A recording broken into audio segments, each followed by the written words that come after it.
More fire, more fire, more fire, more fire, more fire.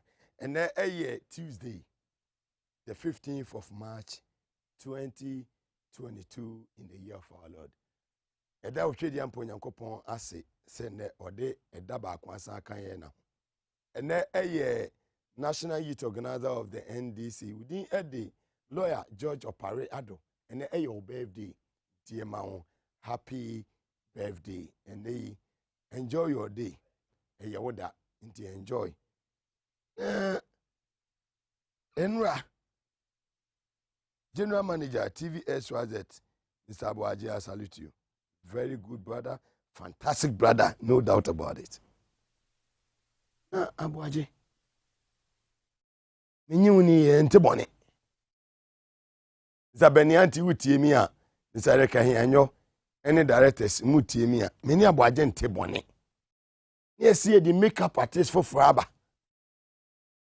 Ye nay, I was a kame bay, wo be see me nim, na me ba afraid ye me say me money be see me or ban the say Debbie, Mugabe de also oko. Abuaji.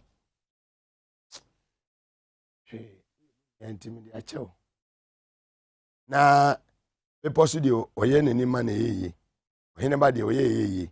Ba me Mugabe de won me ntwan me wusuru. Ade Abuaji next week he na no oye me sa na no ode me ye oye kwa me nka no wagya me Abuaji next week de wo pe ene wa ma me ma two things sa new makeup artist no so am dress me nima Abuaji wa ma me ma wo at we friendly fire in a professional way. I mean say oba no be wa ha wa ba be dress me nim kama but say ahon friend de de wo a uhia makeup ana meboa sa pepepe netie DWABO gumbe show en wasugu so a wo hwe your life ene anwumre wo Germany, France, Belgium, Italy ene amane ne ba bia now here Facebook live and YouTuber DWABO Ghana on Facebook or YouTube. Also share now adofo nyina nya den etimi ehwe bi ene anwumre san say ene show na e de ebre wo no ano ehye na na kufa do say ono obetela lankrusem no wa chata plane every hour bia no say o matom afri $14,000 eko $18,000 na mom teacher ni a wote eye akurase banglomo government banglomo a ono ehwe mofra no so no wontu 10% of the salary enfama eye sa banglo na wotimu no sebe we eye abodam decision tiemi ye we eye abodam decision motivate mumuntu ahwe. Listen and listen very well. Motivate mumuntu ahwe. What na play ma $14,000 per hour. Yeah, taxes ni editua. A teacher fua omuwe secondary school from Kwadaso atete government bungalows mo no ministers no appointees no ebi mu wo remand rage o mo tete government bungalows mo muntu aka pre mo muntu electricity mo atua water ene chechire ni a ono wachi ade wo SS ya say what government bungalow mo ni pay aye below 3,000 Ghana cedis so better 10% of his salary for government bungalow sab aye abonam sem and the teachers union I was some more raze mo sorry na mo to desu kwa kwa chi about 4,000 say enough is enough. We no mean can is see o me kwa baby. Ya dan ni ko yi si ja so ya. Hey Budu, we are champion. YCG boss, Budu, we are champion. Na me ka statement bi a mo ya demonstration say wo mo ni share on the 6th of March. Budu every Ghana on the 1st of March. O Dubai is not in Ghana. We ye juma wo Dubai, UAE. Budu left Ghana on the 1st of March. As much as money is share on the 6th of March. Nipa bi mu ewo ho a wo mo wo papa na say papa ne ba ye no mama eye kata asesa ne proye a wo mo ye no YCG ho no. I know the man very well. Wo wie Adjosoma Senior High School in Ashanti region. We your breath for ba. Obi a wato abe, ye ka so obi ato aba, wato abe pen. Wodu your breath for ba. Wa ye adwuma ewo New York. I say, I know the man. For one this one people near there, I don't change. And be factual and be honest here. I know him. And today, Munam na moye dem say, "Ai, ye ni share on the 6th of March. Munafiki baga biga for. Oko you Dubai first match. Mti muni ni share da ben. Umna botin bi. Na mo say no. And when you say yes, nti wo se woko fantastic. Ofijima wanya say. KK Sapon GMPC wanya say. Sabe baga biga for na mo yes acha mo champion sa course no akofo bi o mo pa ECG position adie ya mo so sa enwura ak entafre for no mo out nko yi GMPC na mo ko bisa papa ne de wanya. I say I know Budu and I know what I'm talking about. Sa abroche for no te say ya ne ya tena Britain ne hwan no ya wo brabo ya ye ya be the right thing. I remember way back. Ya penyi bi bie sika so dollars actually me Western Premier Hotel Airport Residential Area ho briefcase kase per dollars ayema wo see yi the opera so I don't need it. A colleague amemene ne wa adwuma mu e ka kire me say sa eye abrechefo no mo matena abreche ndie wo no mu nante a obeye ne wa berewu. They chase me Ghana must go sa bag kase no chase me dollars inside and the day I went there with a female colleague. Sandy Pano, a Pentecost ni. Well, into pharmaceuticals. I will not mention his name, but read the whole this and you get to know. Was he? I sincerely apologize for importing fake anti-malaria drug, G-Net Plus, for children in Ghana. Listen and listen very well. Dated on the 26th of September 2014. I sincerely apologize for importing fake anti-malaria drug, G-Net Plus, for children in Ghana. Or your Pentecost need this year, or your elder. And you want me, Mugabe, to come, take your money, sit behind the console, and defend yourself because of your dollars. Come on, I won't do it. Me, the first son, he won 20 weeks, 5 months. But she go back to 9 months, 2 weeks. He survived. He's 10 years now. And his name is Godson. So sometimes you be say, akwada want me so nga no. Why import to fake anti-malaria drug? Your friend G-Net Plus for children in Ghana. What undertaking? Say the way you dated on the 26th of September 2014, and you want me Mugabe to go and sit on radio or TV to defend you because wama miska. Ya me be triamika. I won't do it. I have been sent. And now a whole method is so for penny be frame and was say you are a prophet and I'm saying I'm not. Apostle General be catch me say well what the job that you are doing in Mugabe nya ho na was say you baby a wo wrong. I'm saying no, I know what I'm doing. I don't need it. And yes I just phone you na the betima kan okure. But what dey na ye ho ne emra and dey ba gumbe show we enwumre we e be pin so nenei a Sulak Natural Clinic. Kumasi dia okentenkro no ya ne chef finish station no e na di hwe animu. You will to pain capsules. To pain ointment. Capsules no obada we taxi driver we trotro driver yango Uber driver ene eye boat for no trotro for ne presenters no what for akwache welders ne mam ye adwuma o choba no. Na one no bi no wada. The need to pain capsules. To pain ointment no fasra wonam nyina massage nada ade be chena ho fontom ye wo solar mesa oba odepua white no wanum bi bema obema no ho no ensansa ne nyina no ne wanum bi eye solar mesa ne wo wie no bema wotime mo adwuma wo ba se obo adwuma yie ye fro senior prefect se me ye fe me Atankolega Biga Mugabe Master the strongest one ho ye there to se me a no Prosafit capsules and the Zipman capsules. I will say yes. Idrunye. Solar Natural Clinic is 0245616028.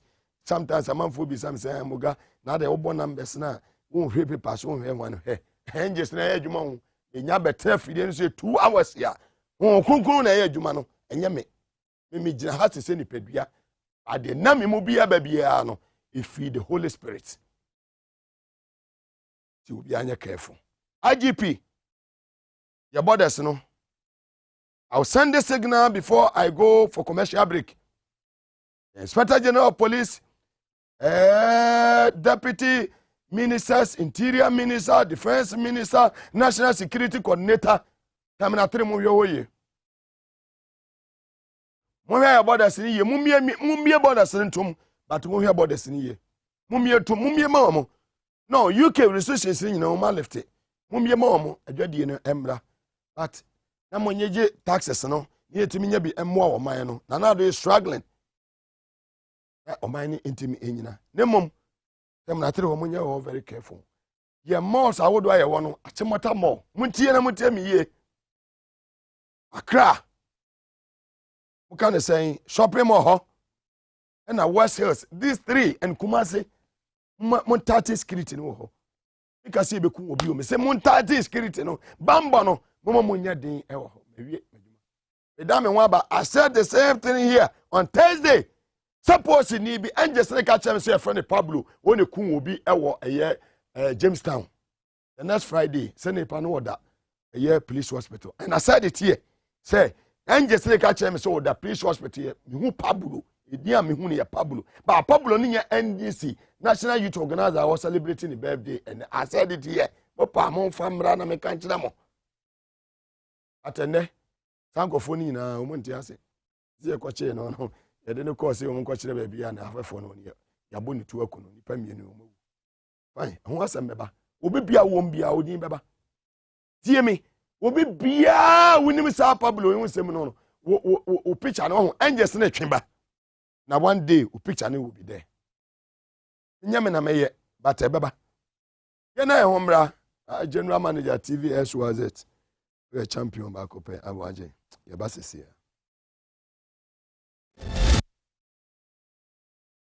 Moga!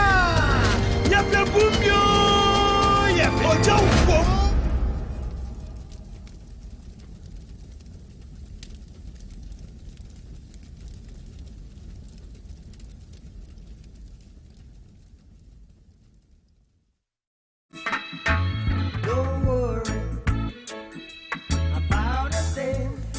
Eja be there.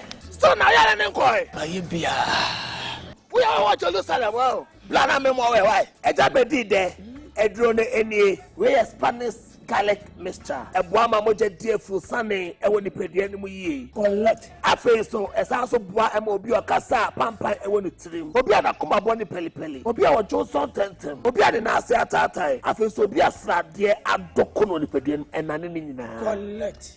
Eja, we enso ye Spanish garlic capsules, a supporting immune system. That's all. Shenenso, edroi, enye ma oba wa fair fru. The oma akra no for. Akra onya infie dumienu, entimi fair edroi. Fre 0266 114111. FDA ahwehwe saa igwadi nkratoɔ yi mu agye atomu sɛ Easter Trawodo, Menso Mediani, XYZ Broadcasting. Edi Easter Trawodo edi ababe boade anya sem ketwa. Easter way ye be kire omanfo do na omanfo ye kire omodo eye nkrofo a wonom eni ahwefo enkanka ni wonom a womo enyanka fie ye kire womodo ama nyankopɔ do no so aso omo so. Enti brabeka XYZ Broadcasting Limited for ho na Easter Friday 15th April 2022 yanko enyanka fie na yanko ya doye. Enti ye show bien cry say Bibi bia wo bia say yesika eduane anonom de entoma entade samena empaboa yebegye no odoso kitwa bia nsha enti efri ne yeko wobetumi de wachede aba edane duru a yede akwa akoche number na wobetumi de usika sende so eye 0597 215419 0597 215419 na mebusem etre dunkron ni chichemu dunson ese ni wohunu ohiani mobono woye edi manyankopon na nyankopon so ese tua sa nipa no eho ka Easter Trawodo menso medieni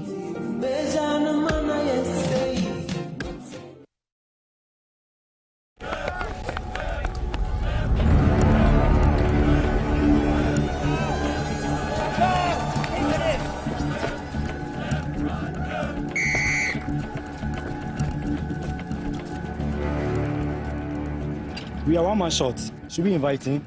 Yeah. It be old cargo. Can I join you guys? Yeah. Always drink fresh, natural, X, mineral, water.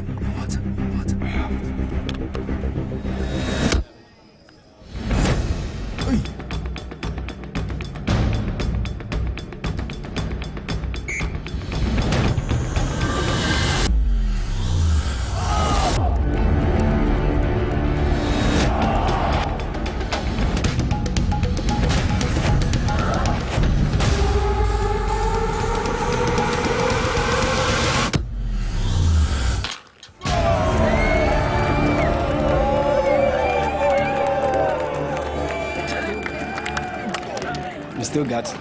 Always keep hydrated naturally. That's my secret. Manufactured with the primary aim of preserving nature's finest minerals necessary for a healthy mind and body. X Natural Mineral Water. Simply natural.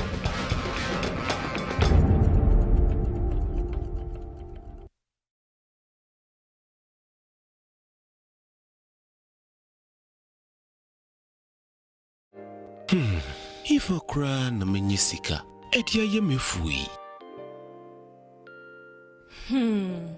Ehi fapa na menya bosia.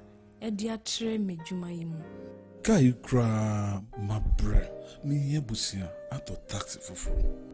Suhum Rural Bank. Suhum Rural Bank.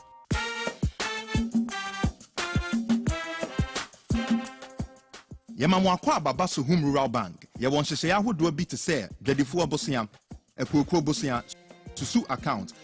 And it does all hot savings account. Me bada chain savings account. And the keka ho. First Suhum Rural Bank was 03422918696. Now one so to miaka say. Suhum Rural Bank. Ama ene mayeka owner. Suhum Rural Bank. Enti me pa minie. Suhum Rural Bank, growing our heritage.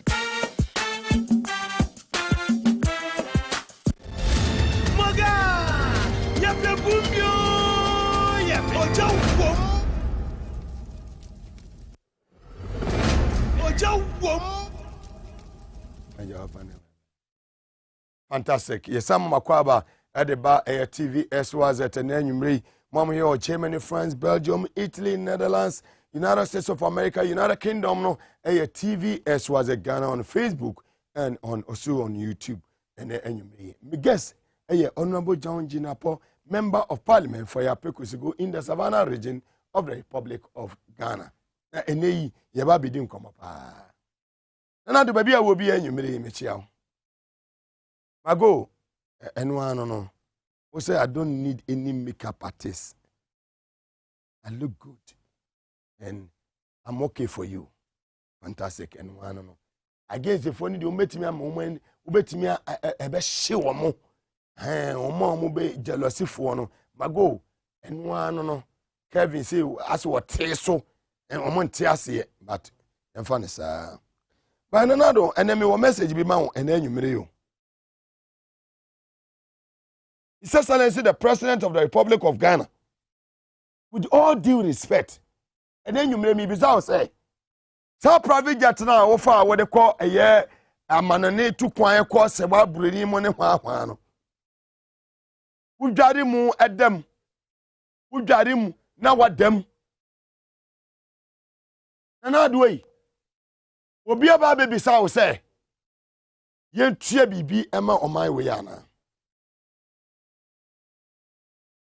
The angels want to know. The angels want to know. Sanana Kufuado, His Excellency, President of the Republic of Ghana. Who got a womb? At that womb, at the D womb, a child two womb. The angels want to know. Sir, His Excellency, who ministers, your appointees at the executive side, presidential staffers, Lankus Asana Abo, Charles Ni Tego. Yeah, we in charge of monitoring on Facebook. It was Jubilee House. Mutuaneka $20,000, 20,000 cities, 200 million a month. no one, no presidential staffer is taking below 20,000 Ghana cedis a month. I'm saying it on record. No presidential staffer is taking below 20,000 Ghana under this administration. Mom, ye make up. Ebubu mo wile nyina omo je 20,000. His Excellency. His Excellency, with all due respect, the good people of this country want to know. Teachers, you promise them so be more allowance ekwo. You promise nurses so be more allowance ekwo. Mr. President, the tallest man in the whole Ghana, His Excellency Nana Akufo-Addo, the NGs want to know. Say teachers no my obone ben. And today, you are telling us, say teacher ni a what government bungalow mo, a what senior high school, a mem senior high school, your man senior high school, boko a year senior high school, Bolga boys and the Bolga girls, Tamale girls and the Tamale boys, senior high schools, just Antewa girls, St. Louis, Adventist Senior High School, Aguna Senior High School, Yawa Aguna, Jamase, Chinimwa Senior High School, Prepra College. And I do mean maybe a course secondary school, to me money school. You must be a lawyer. Those schools, the headmasters, in those various schools, about 10% of their salary for government bungalow. Come on. Baba. When even umaye, overplane emiyetua $14,000 per hour. Yeah, nei yatumuko 18,000. Yeka usuntie. Ministers enjoy the bungalows at Ridge, Roman Ridge, all over the places. Those useless ones are enjoying it. And our teachers, those who are taking below 3,000 Ghana a month. Imagine a headmaster in a senior high school is taking below 3,000 Ghana. You are going to tax them 10% of their salary. Kumasi High, Anglican Senior High School, Kumasi Academy. We are going to deduct 10% of their salary no more GNO. And they are at government bungalow. Ebi omo renti. Why? Wani be no mai. Inti se oteboko no. Listen no. And listen very well. Since I make you say free nyansa na omu ni bi. Because you ma Jimmy amo because me do o matamba nyansa na omu ni bi. Abo omo. Listen and listen very well. Obi o ati Kumase no, ne rent eni obi o teboko rent enyepe. Obi o take kran osu rent eni obi o take go rent enyepe. So how are you going to deduct that 10%? It's common sense. Nyansa we Jimmy nyansa bi anim. No excuse say tafrache wa manu seminus. Nyansa bi anim Jimmy sam. Nyansa bi anim. Some more over 200 presidential staffers. Motete abaye bungalows mu. Mo rane Land Cruisers, saloon cars. Fuel amoda mo nyina fuel free. Teachers are not enjoying that. And today, you are telling our teachers. Teachers. Nansano form. Nansano. Jimmy de okay because you mo di umatamba nansano form. Thank you. I'm sad to hear this. Coming from Ghana Education Service or the Ministry of Education, say, yeah, beti womo. Today, look at the fool. You promise Ghanaians, say, we buy petrol, no buy better, so we buy me here for KK 1 cedi under your mama one theory, and the KK will 3 and 4 and 5 cedi. So here, utokwe ma umukunga home. That's the tosi boy. I mean, also, the heart of Accra. And then you feel a Ghana for nemu. Experience a Ghana for the hardship. Under you, the tallest man in the whole Ghana, Nanado. Yeah, 4 corner to me and 5 because when a patent Gama who fair, what to call for when you affair into one who of us your upon we are or upon we are on a fatter for a corner. Only your own pay. Imagine teacher near what should I dear it will kurase the bungalow more also better than 10%. 10% to mutiny you. It is a water 10%. I will say your obako, the all go so. Also be so chabidi and cast a tepper and then crying. How are you going to do that 10%? Across board. Obe so we are woman. You promise say obe our teachers allowance. One allowance and our deba power. Buy an allowance, send exams at the best of Mokong. Omu we are no massa fail you Musa for Majuma. Uti education sector no from Napo to Aya. Papa Madana about the friend said Dr. Aduchum. Wa bunch will be Ghana. Sabapano. Ya will free Aya Lake Bosomche side one. Wa bon sa Lake Bosomche for no. Sa regional minister no. One on fire a ye Mikuru for Nibia. Is it upper east or upper west? Asante regional minister no. Samawa no. Ono Sabe on Yansa or form. To me Yansa or form.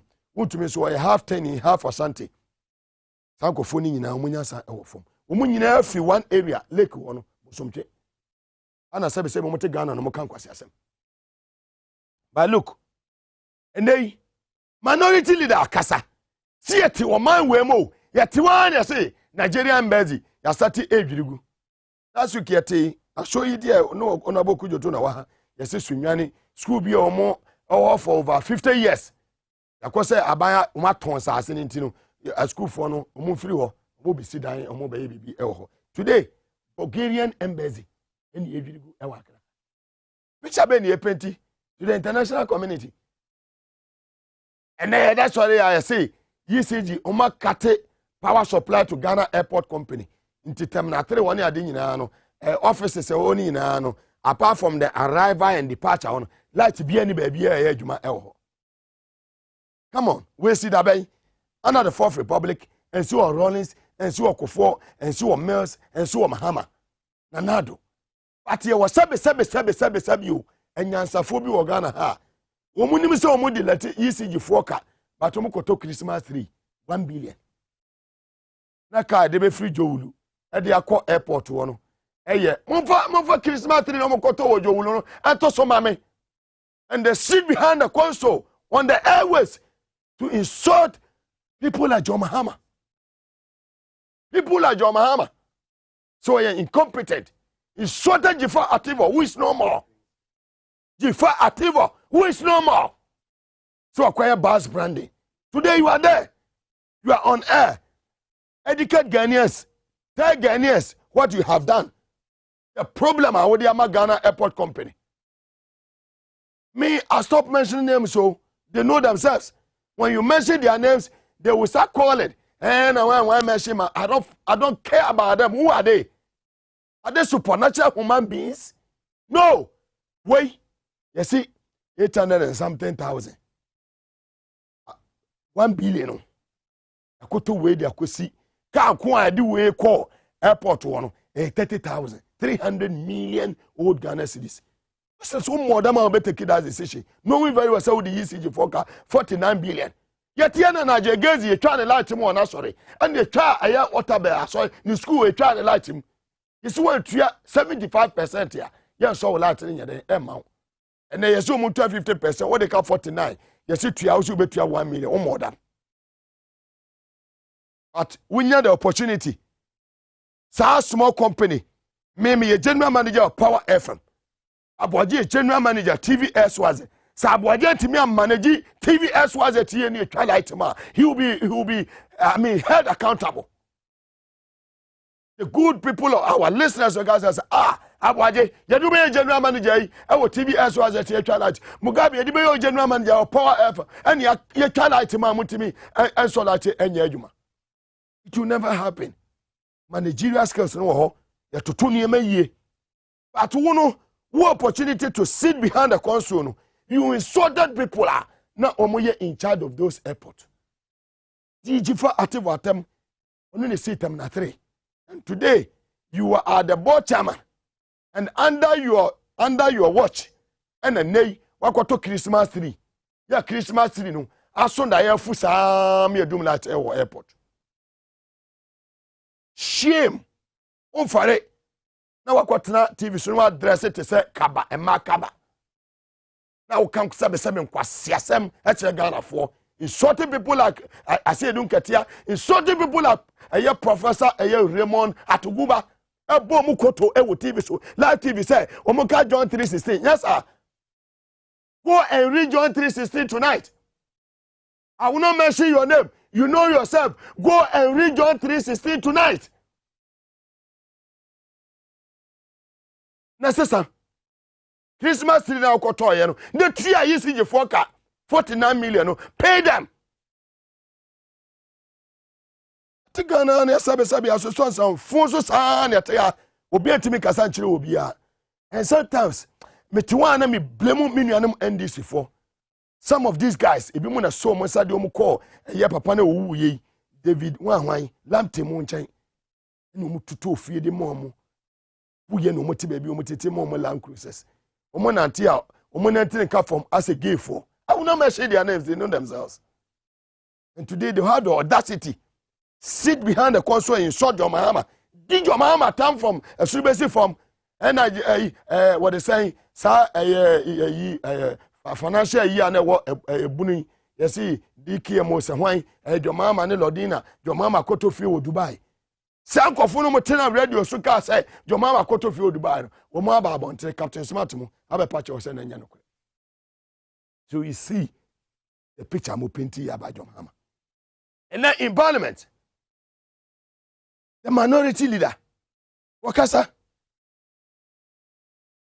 what the passionate appeal they are my president. Say, your borders in one open. Who go United Kingdom today. Recession is a beer or COVID whom biano, ye beer then atom.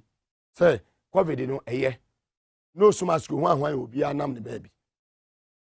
It's a gun ha, still I are close borders. And then in parliament, Bulgarian embassy, ye gireku, or Ghana. You have been a foreign minister before, attorney general before, knowing very well, say, the betting so betting the abel or mine any, and they who Ukraine and Russia.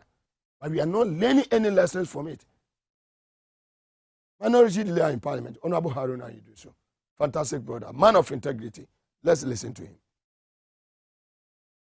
President Nana Addo Dankwa Akufo-Addo, the President of the Republic of Ghana, supported by his Minister for Health and Minister for Interior, to take urgent practical steps for the reopening of Ghana's land borders to allow for free flow of persons and goods across ECOWAS and the rest of the world.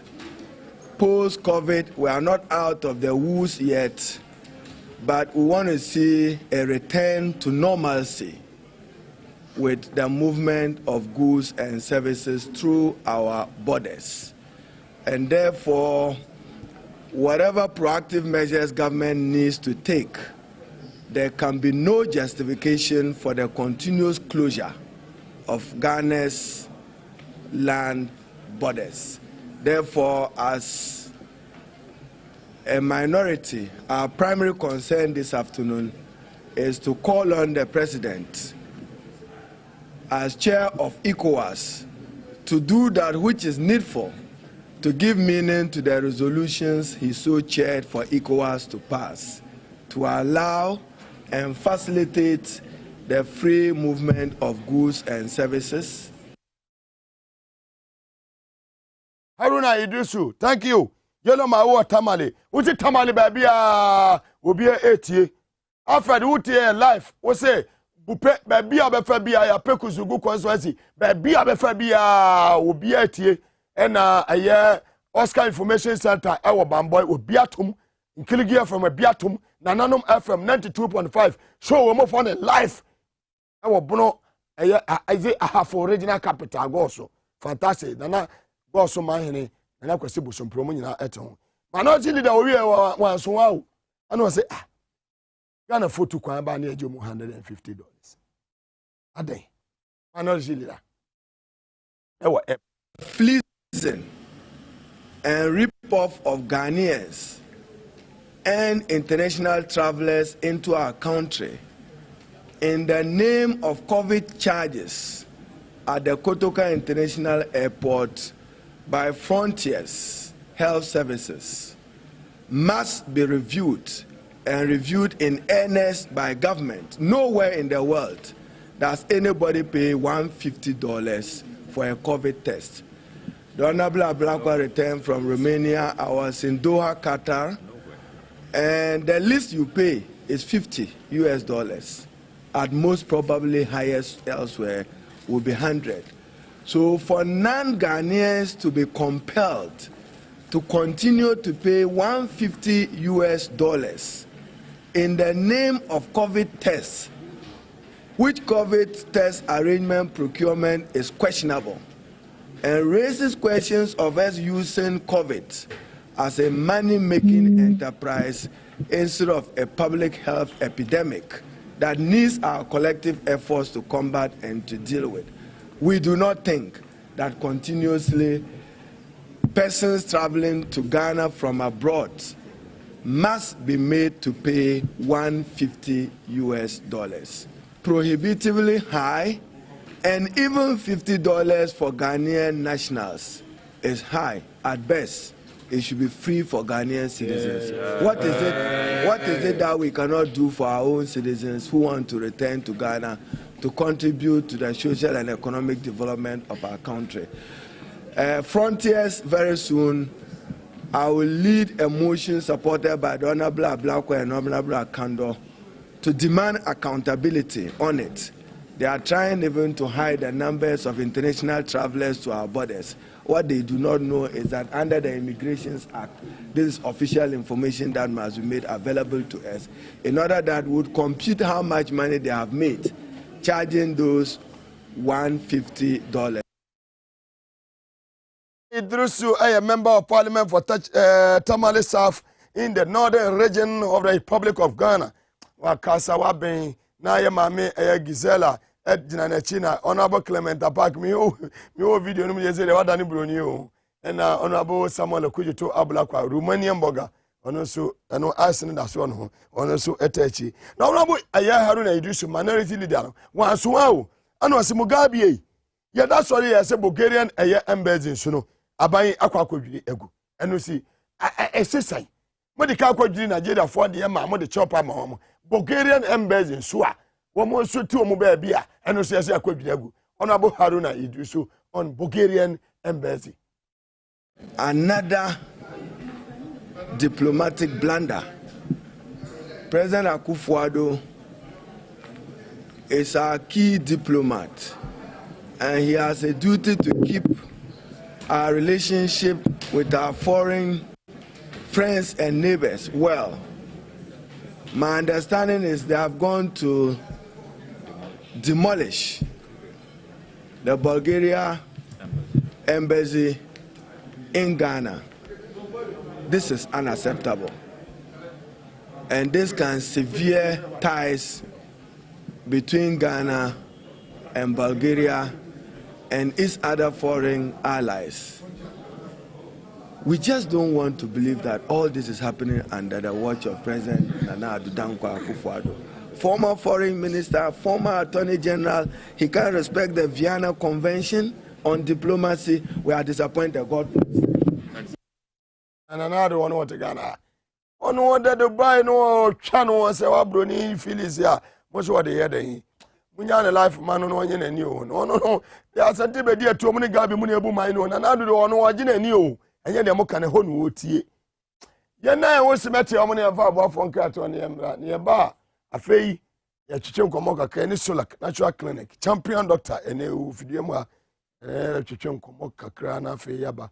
To pain capsules, to pain ointment, Solak, Mesa, Zipman capsules, and Prosafit capsules. And all by one big mic and a buy a special assistant. A die honey and bar a fee, if I have a chicken upon my own. Let me guess the Wabada, but dressing nicely. A man from a year Yapekusugu, a Gunja man, Gunja phone face and Petemo. And a woman now suit ye in Ghana phone you now, say, Honorable John upon a head and a ever. ye fa abo afon krato me ma Joanna CPC Kumasi Mrs Norman so eye Koteni eye Marvin Abushafo ni na ye fa abo afon krato ne ye ba na afi no ye di gumbi na nkasa oman Ghana Hong Kong no e de ato aso ye ba sisi a Moga ye pe gumbio ye pe ojo wo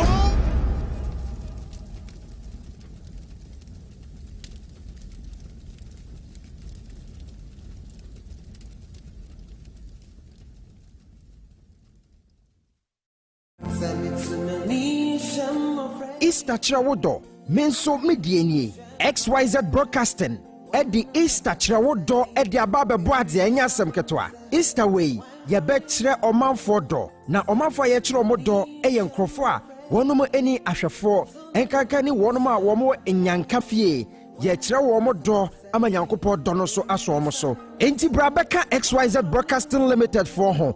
Na Easter Friday, 15th April 2022, Yanko Inyankafie, na Yanko Yadoye. Enti ye show bien cry say, Bibi bia wo bia. Say Yesika, Ediane, Anonom dear, Entoma, Entadie, Samena, Empabwa, Yabejino Odoso. Kitwa bien sha, enti ye friend de yako, ubetume de wachede aba, edani dry e de akwakoche. Number now ubetume de usika sende so. A 0597 215419 0597 215419 number busem etre dunkron ninjichemu dunson ese ni wo hunu ohiani mobono waye edima nyankopon na nyankopon so ese tuasa nipa no eho ka Easter Chirawodo menso mediani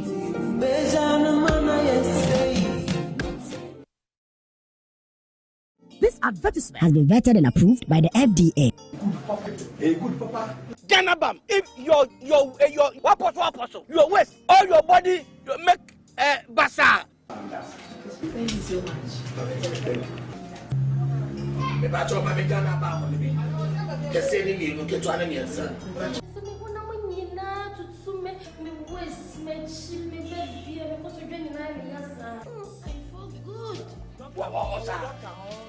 I beg you. What the hell then? I'm about to. Ghana Bam! To wait here from doctor no. Where you then? What must I do? 20 cedis. This is Tiabako.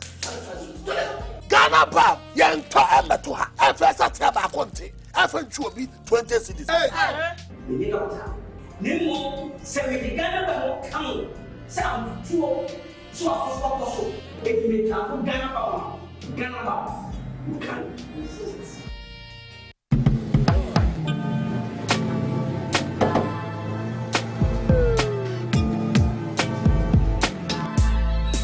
Welcome to AutoCheck Vehicle Diagnostic and Licensing Center. I hear my car can be checked here without going to so many hour crash. Sure.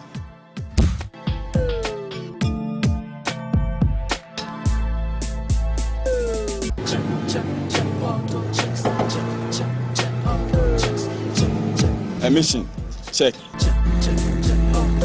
Alignment, check.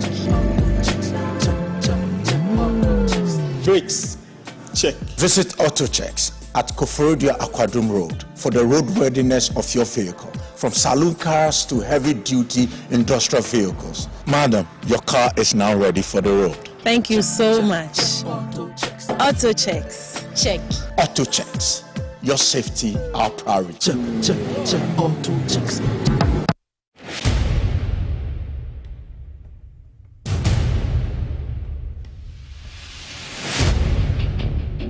The average human body mass should have at least 60% water for optimal performance in any physical or mental exercise. We can help you maintain it naturally.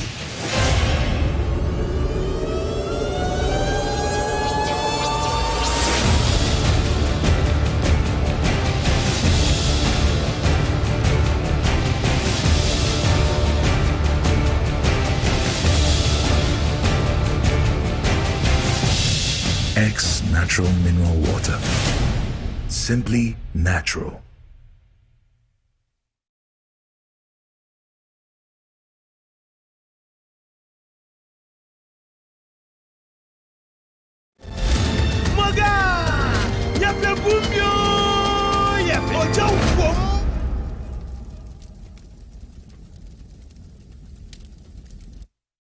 Emakwa baby Medeba TV SWZ ne enwumre baby bia wo live egumbe show ene ye eto awo yenya Dr. Solomon from Solar Natural Clinic ha ye ne be hwetwe nkomo simeti o munafe Honorable John Jinapo, Member of Parliament for Yapekusugu in the Savannah region of the Republic of Ghana, and also Ajino Akwenya.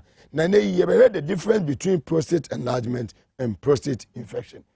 Doc Makwaba. Majisa pa Magavi. Bibi abako. Boko pa. Panya. Obeti den. Obeti den. Majisa de. And you can't hear the difference between prostate enlargement and prostate infection. Me das mamencha etie for ahwefo ne ahwefo nyina. Prostate enlargement Mugabi. Prostate na ayekese eche de senkeye. Na prostate infection kase bia infected a. Fanse me nipa me di nom ja me nan. Nye bacteria bi ana fungus bi ana mold bi abetra me mu no so didi no ja ne nagu me mu ene ese mi abetra me mu mesma ye infected na prostate ne how pa na emiensa no emienu ne aboso yi na prostate enlargement causes nko ena prostate infection so causes nko prostate enlargement de ne causes na emiensa one eni nyi nenam am yet to so akonya 22 years and 25 years size the prostate no I enlarge.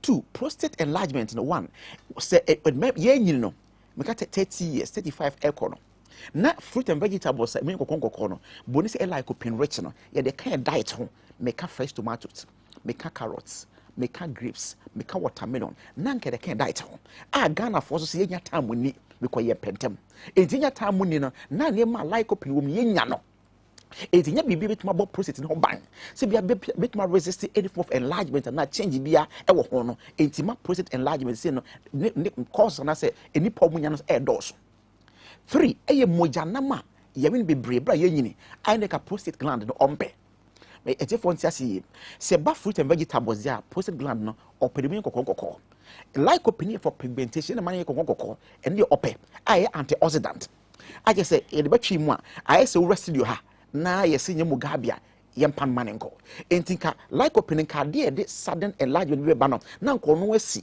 agent ko na ko awu na prostate gland ne nyente didim na ne ba bujana ma ye wi na se na ma we dia prostate gland on pedimi kokon esan se eno contain myoglobin na ntwinam aponchine kokon eno de negate the effect of the lycopene no eten de eba ma prostate gland ne ho kire no bo akoma ne enlarge ntem Ghana for so say ye swadenya tamanye nam ye chop money afa ne ye ko school awie enye sika eti mama efufori ya mama 5 cedis ya mama aponche nam no 50 Ghana na podua na nche podua no so no mama no so 30 uwie odwan no so no ta o na chi nam no ya me penaso achi no de ka ho ya fasade so saguso enti one na ye increase mojanam no na one na afa negate the effect of lycopene no ebasase apa na we are prone to have that enlargement ebra ye nyini no tika ye nyini no na nke ate mojanam so na the white meat na say ensum ebi say ensum nam meka fish nom monkonom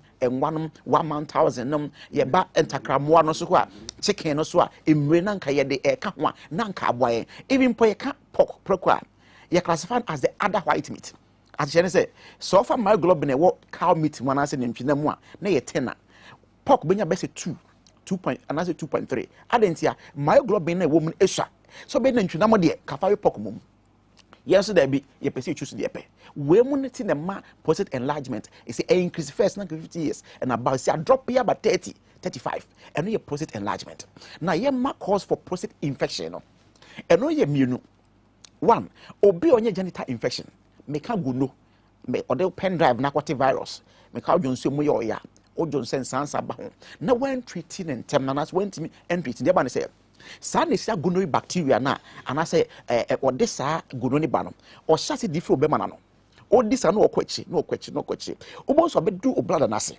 your channels ana say kwanya e fa so every urethra na onam mu no prostate gland nim okoposi apa no such as afede o didi prostate nim eja ne nagum adwunsogum e basa won sa afede wo no wo dwonso ana se moja bi di akire wo dwonso ana dwonso ne ma odwonso na o chem afno nya chills I say lower left abdomen etwetwe na say oya where your signs of prostate infection no.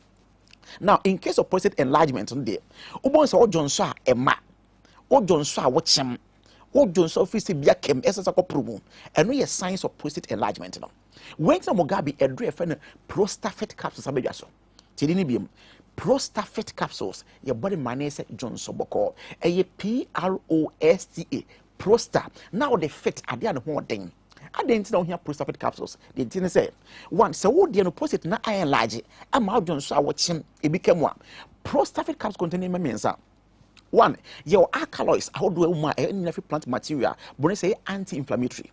Inflammation, I shin su, I kesi, actually, the anti-inflammatory, I did change you, and a negative free moon. It will prostate na sebi, I kesi, a bed change from all the angles. Now, my urethra pipe, na, I can't, it won't be. To once a chimna watching and some Johnson Abana, pipe may be about Johnson at me.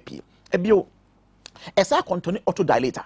Yeah, in vivo studies okay USA by department no make a far male albino rat e man process no enlarge no show sentence the perfect no you say one again so it's a one point so what so e be inoculate no na say you try say reverse situation you will say 50% of them one e bra process na nka say enlarge mun so no twen no Euro 91 for the PMB 50% is penny me be enti auto dilate ye sade kan ho a saponen e wo prostafet mu de ba ne se pipe na enti me no e so bonkum so nifa na e bie ama Johnson esane e bio de ensi awo Johnson e bi kam ne se ons Mugabe so offer polytanks yo ne nsuom na anyema na heat boma e kere condition fe na atras in science e ye puller force e sake polytank na acid costro na yende bladder na is conical shapes e ba na esane sei ebra watch na muscles na overtaken no na afeni heat no so nipadua no na Johnson so piece no na a push polytank na se blood na se no e kosoro sei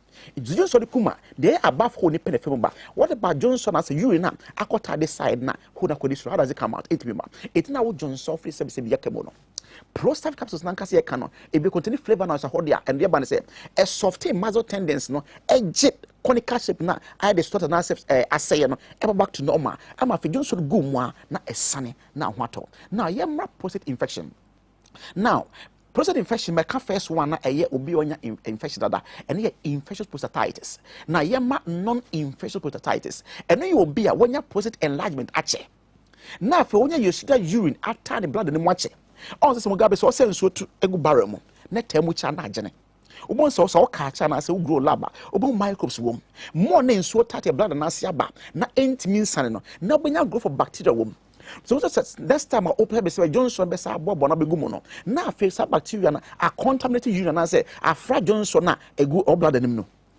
Thomas now Johnson is sania a drasio just beneath the bladder no I urethra see apart nedo junction na a connecting positive see apart na sa bacteria no afa sa kwan so kodim e do see apart on be say o didim adwonso agum ama sebe o Johnson bo jade akire o Johnson e ma na wa yase tutu now onya prostafet capsules they say esa containing multiple antimicrobial agents e bet me kum bacteria na or prostate gland nim no na wa prapra moja ne wo mu debris ni na epi amawo ama urethra ma da ho e de amawo now e can a prostatitis na dey me can infectious one no it me youth e ti fontia say ma me pa obi a on say youth no me active no and on the other say ubon say young boy or 22 years was me Johnson na moja di akire me Johnson ma and on there wonya prostate infection na me ka infectious one no e obi a wonya infection dada no one treat na no nti wonya prostate infection e wasa na me kan dia e bet me to ama say wo youth no wo Johnson on have oh na say me 25 years me 30 years adent na me so me Johnson me chinchem and no ye bro nya infection bi dada etu sa youth no wo di kan hia solar care ba me sha no they ba say eno bekum infection na say bacteria na waba obemanim na a wonya nuru sabe blood na se ho no na fe prostafet capsules wo dia ka ho na so kum prostate nim wa no Mugabe yenti ase tiawa wo bema no sabe wonya ebia chlamydia bi anago no bi dada enti mwana sase de di obemanim kakraka na eba enti solar keba measure ba bu ekum wana ewo ade nim na efro no na fe prostafet capsules ko mwana e di ka ko di prostate gland ma wo de sort same no nge se ni sade mani na abo every ho enti bema wutie manwumre a won say one we below 30 years but we show symptoms as all Johnson how bia no wo de infection e ka ho enti no wo hia solar care measure na fe wo di prostafet capsules no e de ka ho ma me e na papa no so asebe opposite na iron large what show symptoms no empo ya show rubber Mugabe ye wa dance ye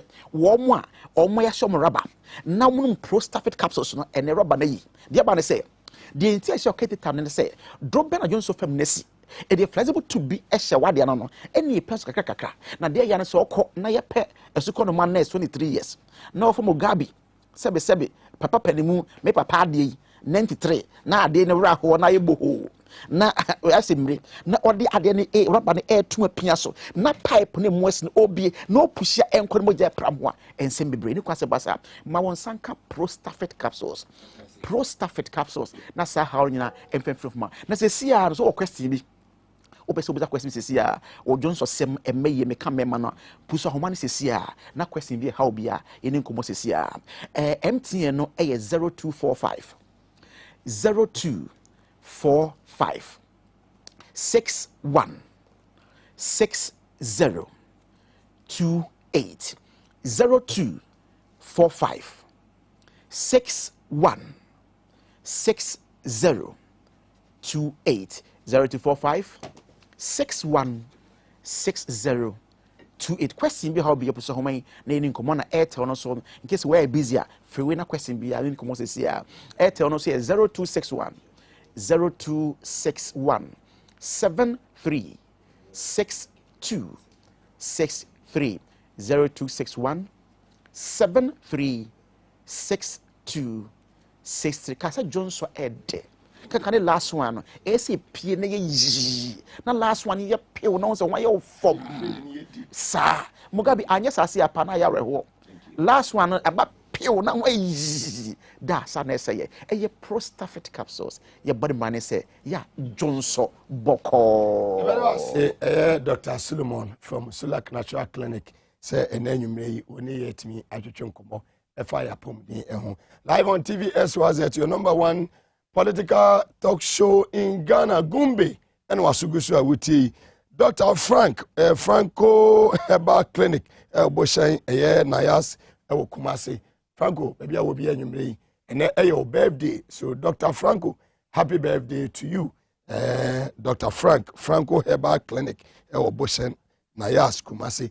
Sansuna Swami for Muti, Yenia, Danny Boy. Ya wahwe dem kwane abusuafo ni nyina ewo oswame ya chacha abusuani nyina Danny Boy wahwe dem kwan ya echi abusuano papa usu adwuma wo VR usu enu adai ena nyankopon to ne sa efre wo abusuani nyina mowo eye akoje usu a ya chacha mo nyina ene anwumrei sa so na menua ba eye nanama usu hwe life ene anwumrei ewo eye patase big sister I hope say bibia bako lot ene abusuani nyina so ya chacha mo well yeda ehun aba afi yeba honorable John Jinapo member of parliament for Yaprekusugu na afi no ye obia no yede atoaso ewa ha na yeda ehun aba na chese ye fa aboafo nkrato yede aseda kese ede ma aboafo a eta echi ede dwumadie ede ebrewo ene anwumre to pay council to pay onto it if it's Solar Natural Clinic multi doctor nka or stay real estate in so ensasem nsem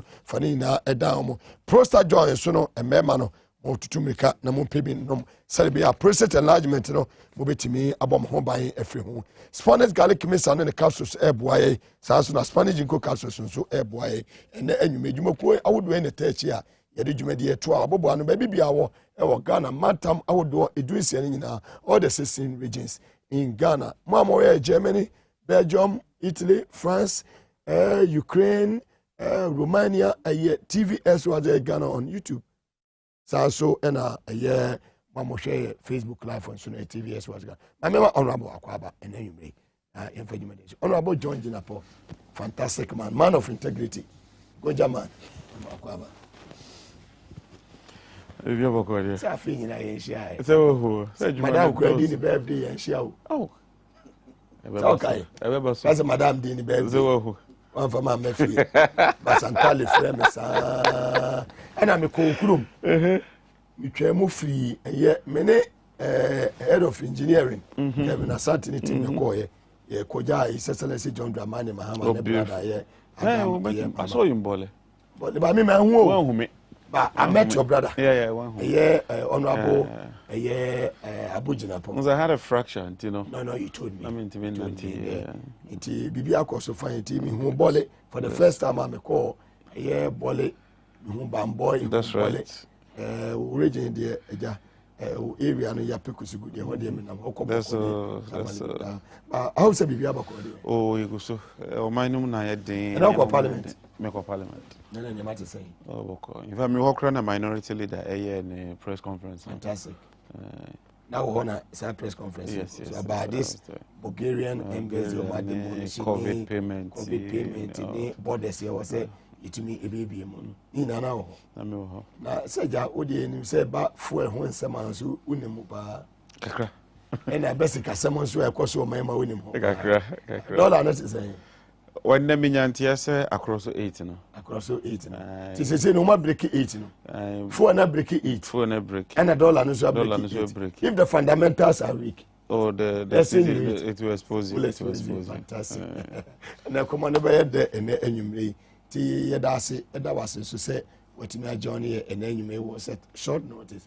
But we dey ja no wa free wa na wa jesu kama na wa join there. I believe say speak up ye papa abamba be so no here. Oh no here. Oh yeah. Say ye nyina brown o na enra say me yam. Now we me and it's a bit better. Juma no. I think so these days they're sleeping very late. Sometimes sleep around 12, 1. Wake up in the morning. Fantastic. That's true. You're right. Because we are not in normal times. That's true. Yeah, what's the say? We are not in normal times. Minority numbers so papa the aboa or my Ghana. Not NDC but Ghana as a whole.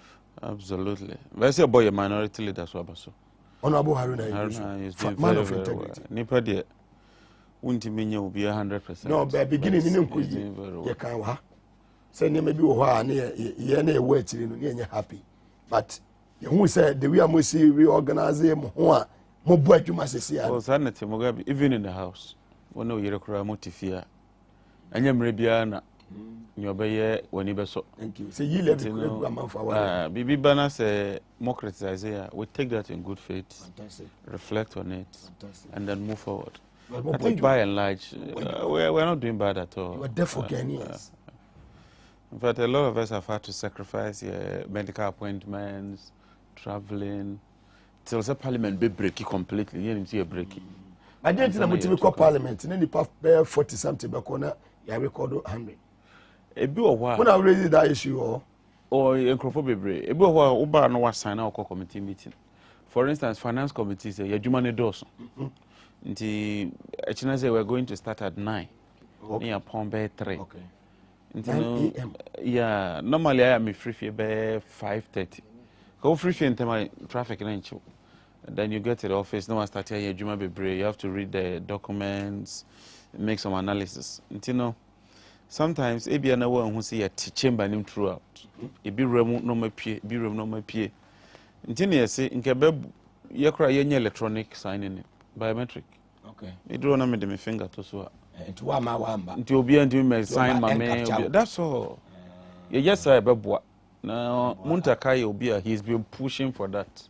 But as a majority for no. And there's one better too. Only we push here say look yenye biometric.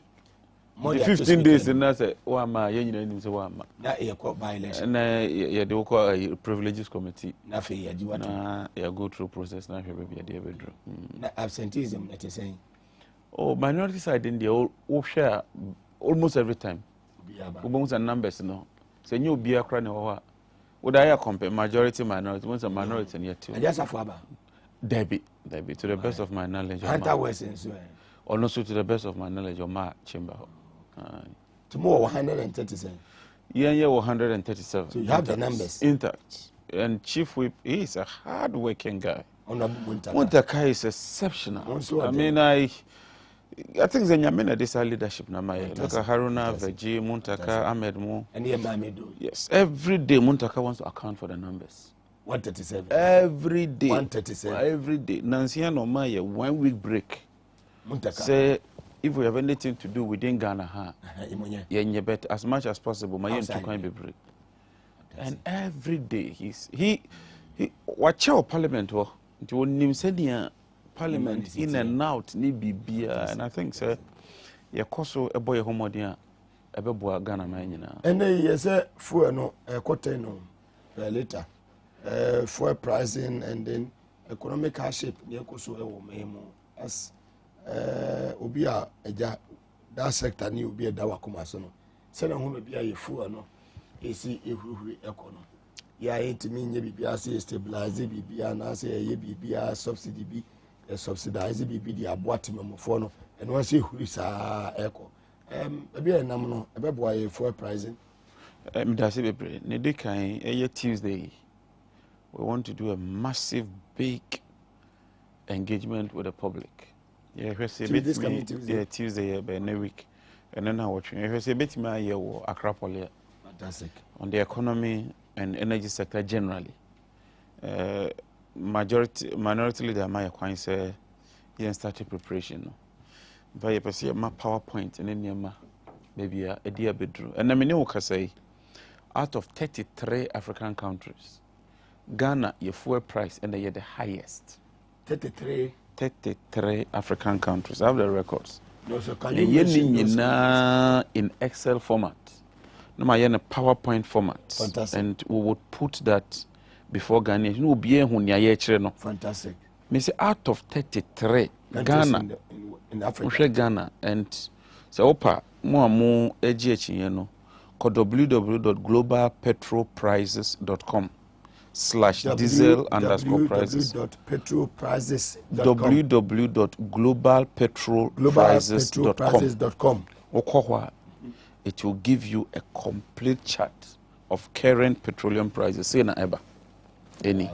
Honorable, can you mention some of the countries? Osha, you Angola, you Togo, you Cote d'Ivoire, you Benin, you Tanzania, you Rwanda, you Botswana, you Swaziland, you Senegal, you Guinea. Omunyina prices are lower than Ghana. Countries are Omunyina, all these countries are mentioned. 33. Out of 33, Ghana, the highest in the whole of Africa. No, say we are moving into another zone. I can't just one a year. Deliberate. Yeah, hate it. The 10 na yedru no. Ya break it. Na menua omani ma yedi. Look, let's be frank and honest. Omani mu ayedi. Enne cement price maybe akodru 55. Iron rods maybe akodru 1400. Na uba ye local level like kinky maybe akodru 4 cedi 5 cedi. Okasa yesu COVID. Nobody discounts a COVID in mind. But question ye be say the COVID Ghana nkwa na COVID na chiana. Exactly. Me call constituency last week. Yane President Mama Kobole. Me share 58 trucks anu moko Burkina Faso tomatoes. Between Tamale to Damango Junction, I counted 58 trucks. Omoko Burkina Faso tomatoes aba beton Ghana. And so Minister of Agriculture know, oh, the prices are tumbling. There's food security. And ne say, oh, yesika. Na one to didn't and na wunim na train. Even Coca-Cola. Now because of cotton China. I should not be corner price na change.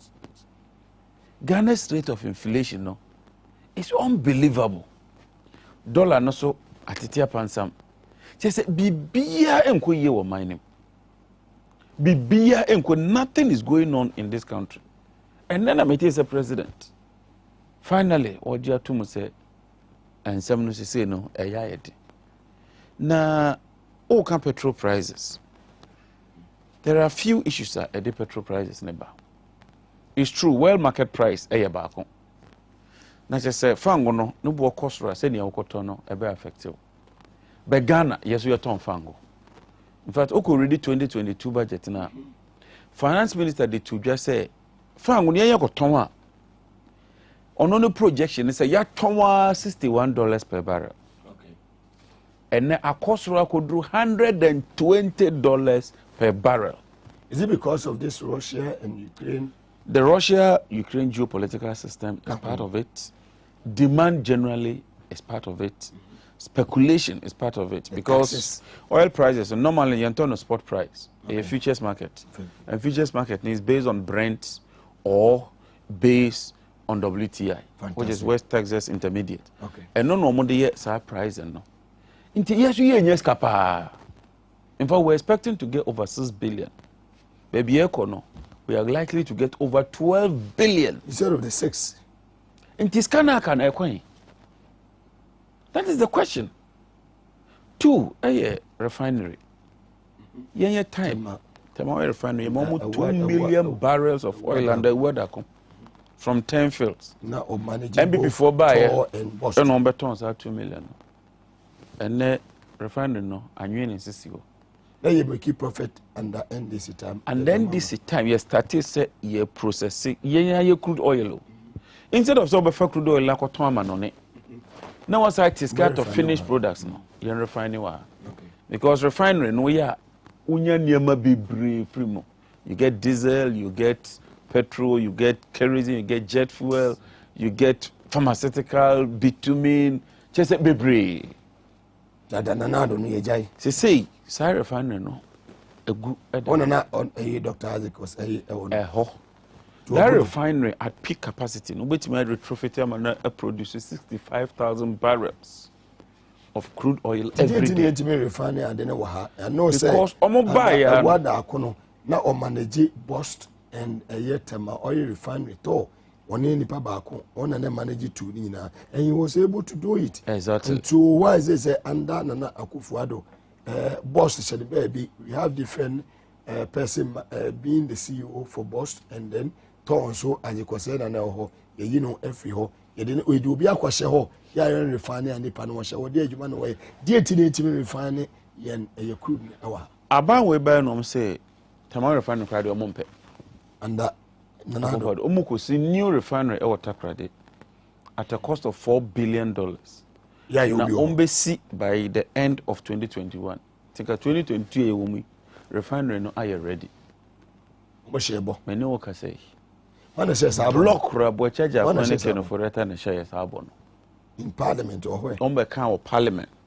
And a board chair Freddie Blake 1 year after so almost secure Bibia or Manyeska Bibia ready. The small refinery there by the end of 2021. By the end of 2021. In the first quarter, 2020. It's a block Roman fancy.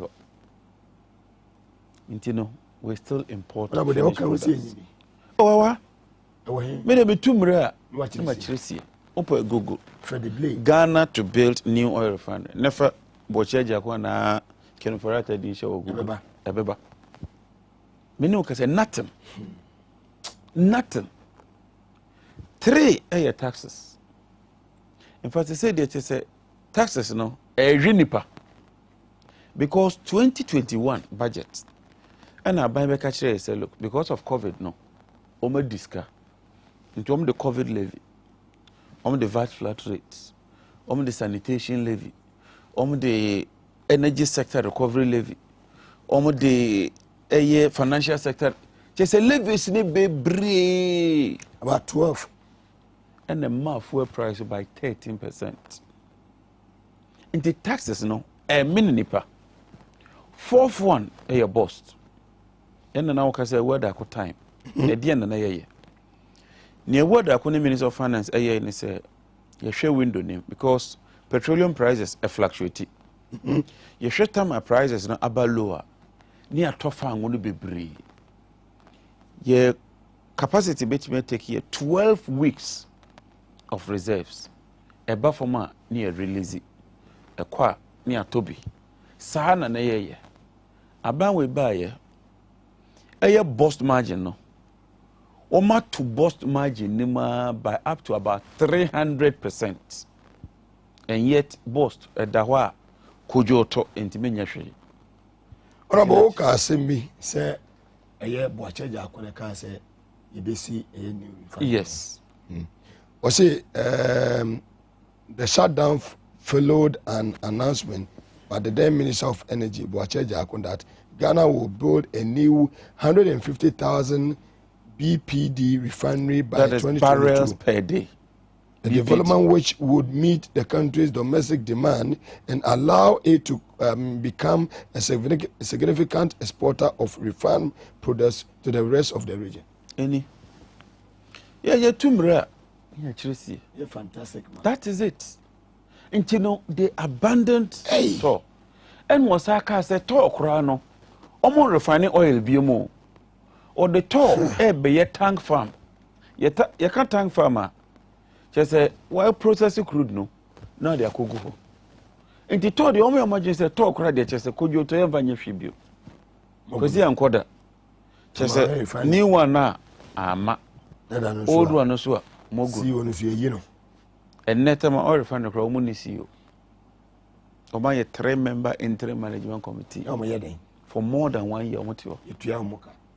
And look at the state of Ghana. Tifuano, a better than a Timmy perform because maybe a jump no. We are suffering here, times are one exchange rate no. Exchange rate no. Today any bit say Dr. Baumia Ujane. You know, the fundamentals are the exchange rate. Okachire say CD no why arrested depreciation. The amount assented. The amount IGP. And IGP no. And CD no is the worst performing currency in the whole of Africa. Still I mean, it's so shameful. And yet, and you say, many have say problems there, ebeba. But I buy we pay almost program listen. No, there's no end in sight. Just as a kotobeton idea. Then I go be able to be ebu minor. The essence of governance, they say, problems eba. Esa ubwa. Now pay solutions. Na utimema omamuno timamufo na enwo ha omo. And the many okaso be some omzo enye ne control world market price. Depreciation enye ne control cedi. Ni obeka bia no say aban no eni hwea wode ka ahye yen kran.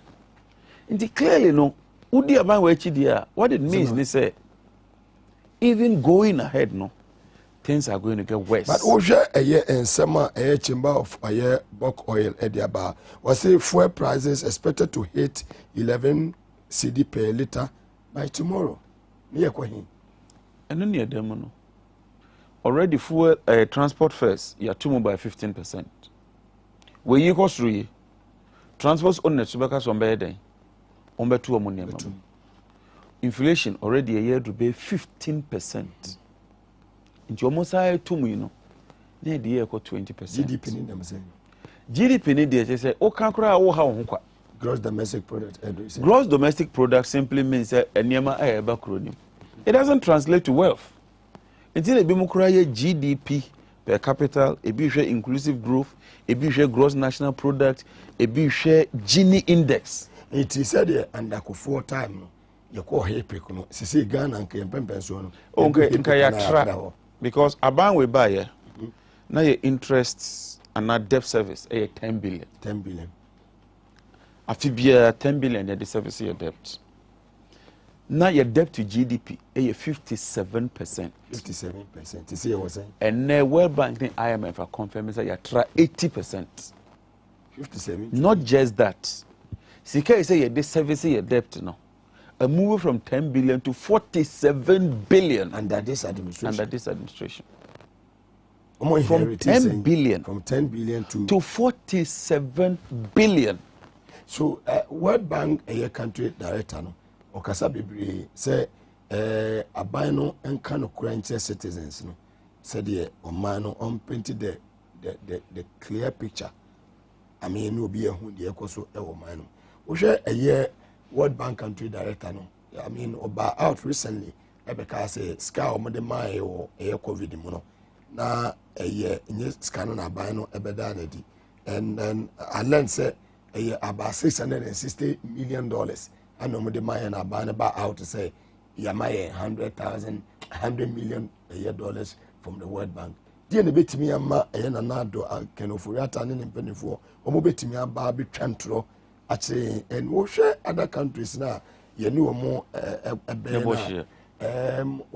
World Bank country directors na sano mukasa they say the truth because World Bank country director NDC ba power they don't vote They don't vote. They are not Ghanaians. DS, Usha, there were two institutions following the Second World War. Britain institutions. And you remember, I say, the World Bank country director, no? Said the MPPA, Nana Donekin of Rata Money Baumemo painting picture, and they say, COVID by an economy, no, I say, no. The country director of the World Bank said, say, na before COVID in the Kurano, na yen economy, no. Mugabe, that is nothing but the truth. Upa Koshe parliamentary debate. World Bank country director. Yeah, catch MPP for the 2019, baby, I'm on the economy. So now they were not painting the. They were not painting the true picture because unim deception. Say me de oka na me ko bobo sien fro bi ho de betua wa. Dey na my. I haven't done anything. Nti omo bobo sien de tua ma say no. E ka no amene yen. Opa akwohwe 2019. The city depreciated by 13% in 2019. In 2019. Construction was growing at a -%. Industry was growing lower than 2016. Internal fundamentals, no, already na enye. You know very well some more parliament, no. Abani we enye ye Bobby saying the tuaka ni ade. Omobanso no ma approve. We worked out severally in 2020. But we are in 2020. 2019, so obekaya to 2020. Omoka so omokwaje sa loan no for your mineral resource. Ejapa. We walked out. PDS, we kicked against it. Ejapa, we kicked against it. Several of these issues by Emma, you kick against it. But that time, no. Don't forget, now you're 106. At that time. At that time. Yeah, you're just 137. No, we're 169. Yeah. But and now you can see that we're able to hold them in check. And you know, we did everything we could. Yeah, at that time. To show said baby mudi ekono mudi ekoshe and lo and behold he said Ghana and be bia titia pansama chesa we enwo hwenye and the future kurani looks even bleak senka ne ye bre say bia ye num so atwen opa and look rank nkrofo betiasie say no ubre na wo sa hwese china no be sa bre more aka ho why tinana do timi nye bibia betimi amenwa toye. What he has to do is to cut back on profligate expenditure. And so no person obey no. O chata plane kwa we siska wa. Ni nyina no na every on mine no. And now can every on mine no. Ndio katia you make some savings. And then now can airport company once. Say unyeska na say electricity bill edawa. Between electricity bill no any Christmas tree. Dia no abakwa kwa first. You do the necessary and the needful ones before Obadwin say oh yes anima. Intinia World Bank for Canada. I no correct true do. Enyo mo nko. So why is the feature downgrading Ghana? Not responding? They are not betimaka. Once I saw much that taking strategy be. Yankasa. No, yeah, it's State of the Nation address and so no. A constitutional obligation. And the president is refusing to do it. And Mambote Parliament, they are more Parliament the sooner. Parliament will rise, I think, on the 6th. Until I be 2 weeks to 3 weeks. To one State of the Nation. Up to now, on my date of birth. I know the leadership has to take it up. Leadership now, Minister speak about this month. Oba, I'm sure say Sakofo do pill, so on pill. You bet Chinaba. We will use legitimate constitutional measures, including some boycotts and some issues to do that. Say, obey refuses to obey my State of the Nation address. There's a process. There's a process. And now you need the majority's side too. I think you need 2/3 to do in that. order to move that. Okay. Obeka Minister of Health thereby. And Okran, they say Omon Tremaye. You know, but Meno, the ultimate say eventually Ghana must make a determination and boot this government out of power. But that will be in 2024, 7 December. So can we wait till 7 December 2024? That's the architecture of the constitution. Look at the hardship that people are going through, the suffering. I agree. The nurses, the doctors, everyone. I agree. The ordinary Ghanaian, our tones, you. I agree. I agree with you. I agree. The beer to full because your constituency salary no the pressure to you so. Last year salary increased by 4%. And this year 7%. In your communicating inflation telling Ghanaians at 15%. What it means, they say, sa phone a cost by 15%. And so the car maybe the back a cost by 7%. But okay to answer the Ojana 7%. Okay to After crowd almost had the taxes because here. Almost say April almost be implemented some electronic D&D tax. There's a 11 now any year no. My family different. Yeah, when and look at the teachers. Say teachers are more various government schools no. Bangalows near the Omotem yebe. 10% on gross. So o consequence here.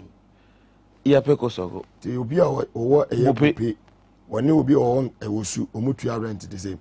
That's the point. So how are you going to deduct that? Do better than 10%.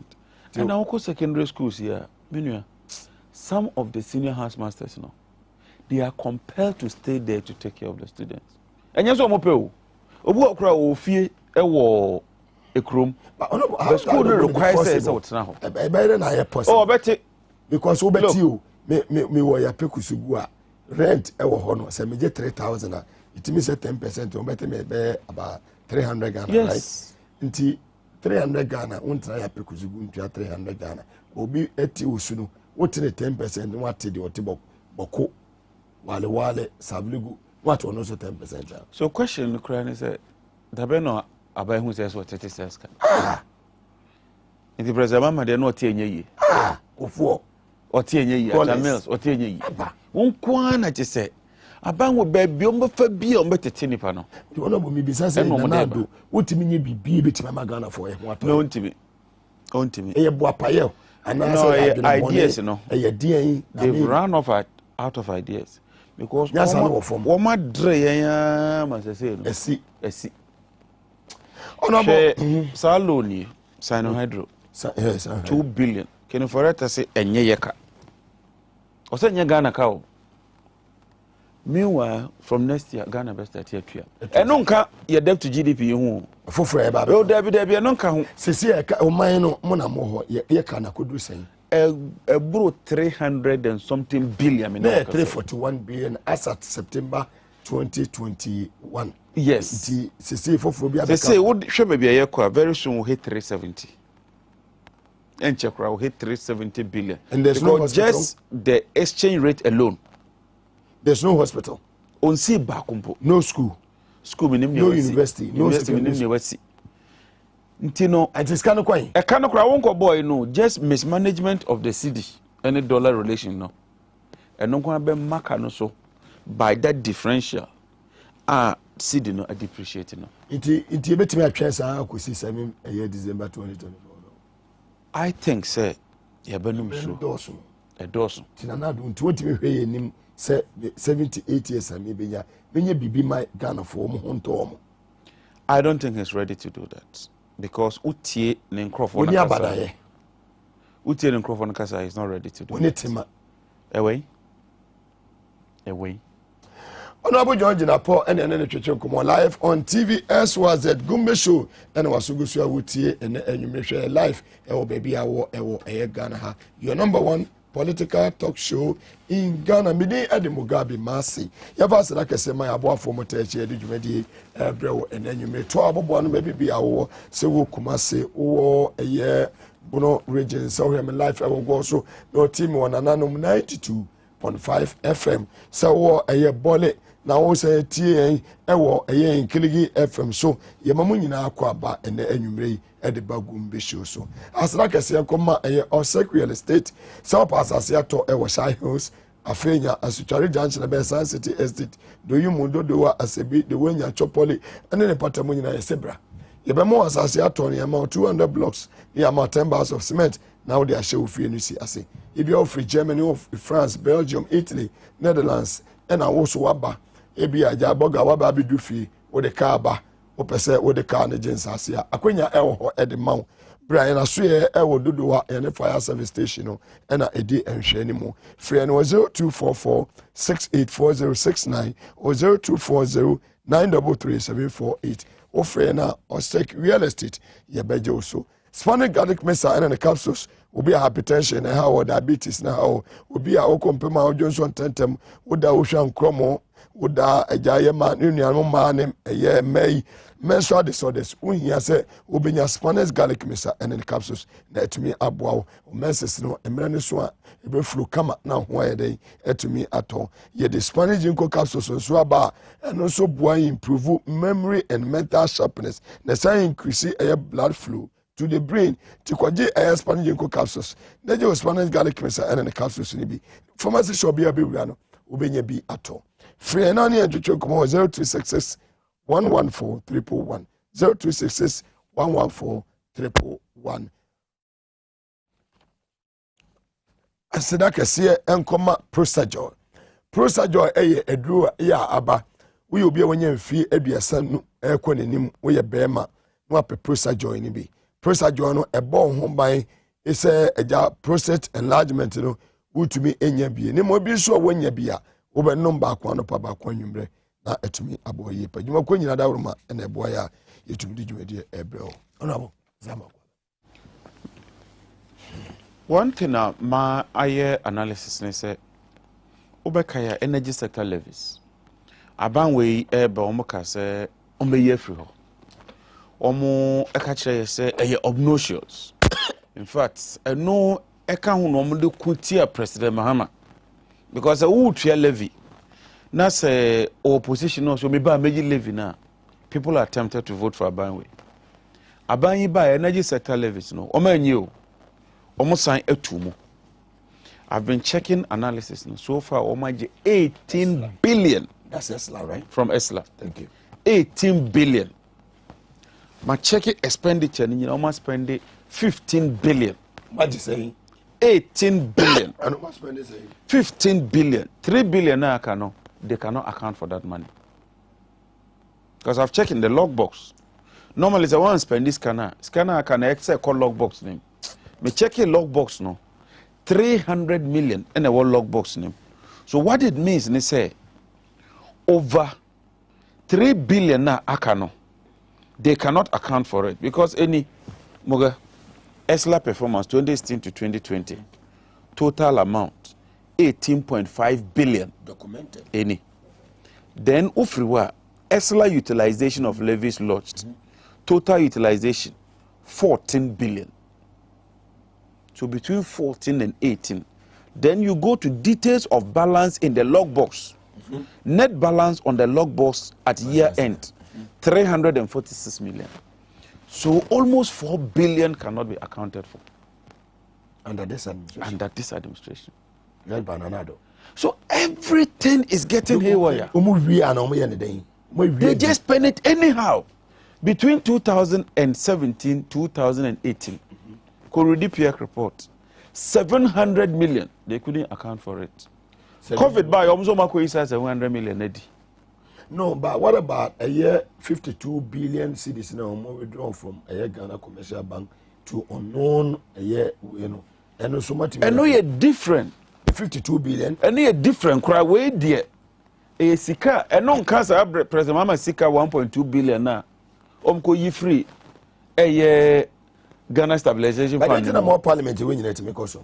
Go and check again. 2020, we had to walk out.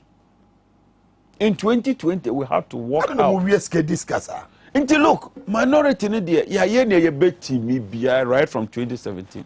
Did okay in a chairman to MP aware of this? I'm going to put all these things program now and we'll file a process in parliament as well.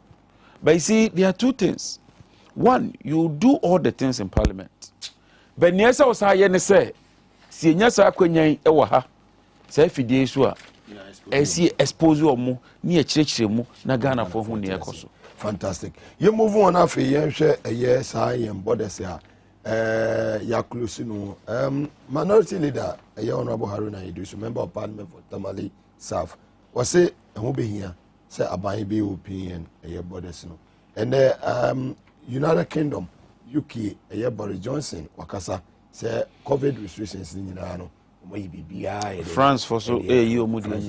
So I mean Ghana, Oh, it's long overdue. Muga is long overdue. Yeni Togo. Yeni Cote d'Ivoire. COVID and hine wo Togo. COVID and hine wo Burkina. Meanwhile, me know say trucks in the Burkina ko fa tomatoes ba o. Die 20 ne ko basa. I think say the minority leader kano. And say NDC for nko and as if say problem. Burkina Krantos no mokofa no. Problem aba between Ghana and Burkina Faso no e wo border town no. Come me track ba ko koye. And any 3 days you do hono. Omu yinto sing na go so omra Ghana back. Mama na pantos number. Yeah. That is the problem. As I'm talking to you today. The ASR national inflation because you need tomatoes no. We don't have it. Obi Obakache say Ghana is self-sufficient with food production. Obwa akoma na de enema. Enya no kre bolga de enema. Me na me ka kire no. Nke ba nka ye nko Burkina. So planting for food and jobs in a way. It's a complete failure. Planting for food is a complete failure. Burkina Faso am I ntosi enya ntosi. Me na me ka kire no. NAPCO complete failure. Zongo Development Fund kra de che say bobo 1D, 1F, complete failure. 1 million per constituency, complete. I have the records. 1 million per constituency, Sky Core is not up to 20%. What about the dams? Zongo Development Fund, not up to 7%. The dams? Dams, President Baumia Bekachire said by June. I could do Bole, me who only 2 dams. The maybe saying I said your mama. Oh, your mama the dams. Maybe some the central Gunja, maybe constituency, not even 1 dam. Anywhere here, Juma. But and draw contompo and nada baby a dream dear look Kokumase Udopa Kokumase race course the only thing I can Kumase Antimuni wachi Antimuni wo ne wachi so why nyata and one no also koto fufu me say me koto fufu and now so toss and I'm so mama fie fufu ana patase wo I wanna go ahead plus 233 hey abu jina boy champion mama me fufu I say why me say na be Kumase fie fufu oh why patase wo come ma me say krachi oba ha chewo ye ntwa fufu tansi di biomo I said that ya what is am je free ni eye chama eye call program yes KNUS but no look things are difficult. Okay, so what saying? Me say o ma me 10 cedi. Eno say me o. O be ma tete. O ba ni so bi je. But be area ko dey wa yira kra. E wo Kumase. But the the ba ko so bi wo Kumase ni say look. Kumase for don't underestimate their intelligence. Never. Don't. E be ye e bi mu say sini. In 2024. No, be say e be ye bi mu say sini. 2024. I'm telling you. Swami the wind of change now, no. A blow no. The only thing NDC say, you're vigilant. Ye Fantastic. Now you're support party with all our resources. Fantastic. Let's move on. Yemra back to Parliament. And the ATSA minority leader after the press conference, I know can be before a year the closure of the border seeing open, you know. I mean, Osai can be for Bulgarian embassy, demolition. This is not the first time under this administration. Recently, Nigeria and the NNA Bulgaria. You Bulgaria for your problem here now. The diplomatic ties. I thought said Ghana the share from President Nkrumah time. It be saying now, any country be any problem because Ghana no yeah foreign policy and say. You know, be fine. Ntebe me wan say mo the police for e be call guide say ye mbubu Bulgarian embassy. Say nka bibi mpo a ye be ka na ofiansa na antiase ya adwuma. But this is just the beginning. I have absolute confidence in the ranking member, Honorable Samuel Okujeto.